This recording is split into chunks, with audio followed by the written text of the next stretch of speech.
105.1 The GOAT and New Radio Sports Network, joined right now by head coach Justin Burress as they get ready for their matchup against Sturgeon Bay. And obviously, Coach, it's hard to start off this pregame ahead of the Sturgeon Bay matchup without talking about Jim Benesh, who passed away over the weekend.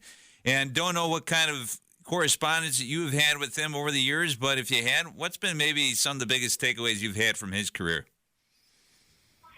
Yeah, obviously over the years, Jim's been a good friend and a great mentor as I got into coaching, and I don't know.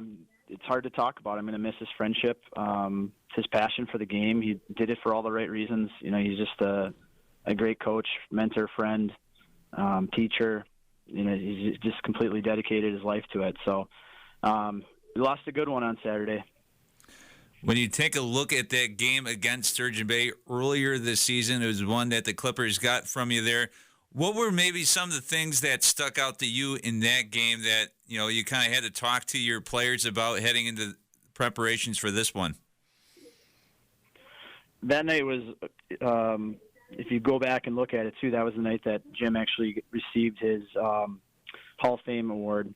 And so it was, I thought that we came out a little flat. The guys kind of got warmed up, and then we watched the ceremony, and we sat, and it was a great spectacle, and all the people that were there, it was a full gym. The energy was, there on behalf of Sturgeon Bay side, and it really created a tough environment to play. I thought that we looked rattled. We just really weren't playing our best basketball. With this game, I would fully expect us to come in looking a little more comfortable, understanding that, not only did they fight for their coach that night for his induction ceremony, but they're going to be fighting even harder now and playing in his honor. So it's definitely going to be a night of ups and downs.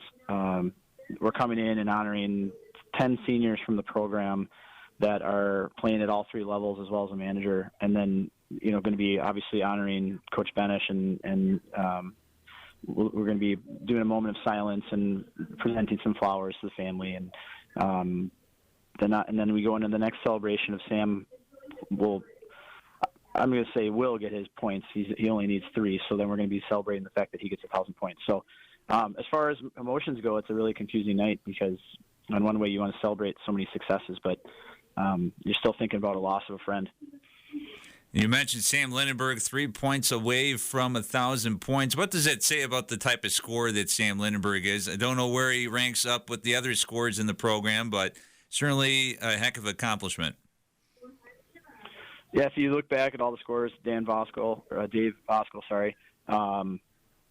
1453, Sam's going to be in second place of scoring for Gibraltar scores, and did it in 65 games.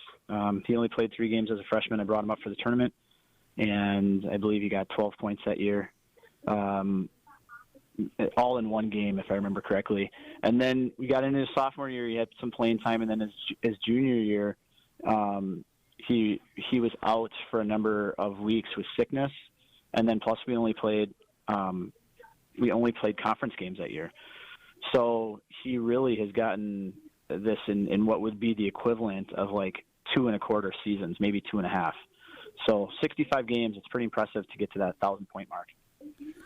And then finally, Coach, before we let you go, the haze in the barn in terms of the season, and also taking a look at the Sturgeon Bay game. Gibraltar walks out of the gymnasium there in Fish Creek tonight with a win. If your team is able to do what? We need to be able to break their press. They're going to come at us all night with their pressure. Great half-court defense as well. We just need to stay calm, collected, and really work to get good shots offensively. And then as far as defense goes, we need to get out on their shooters. They've got some pretty high percentage three-point shooters that can get really streaky. Ani is a great shooter, 36%. He's shot over 140 shots on the season. Newton's a nice outside shooter. He doesn't shoot as much of them, but has a higher percentage at 42.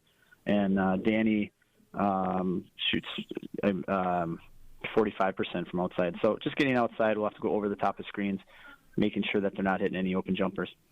It's Gibraltar and Sturgeon Bay on 105.1 The GO, beginning at 7 p.m. with the pregame show. Tip-off at 7:30.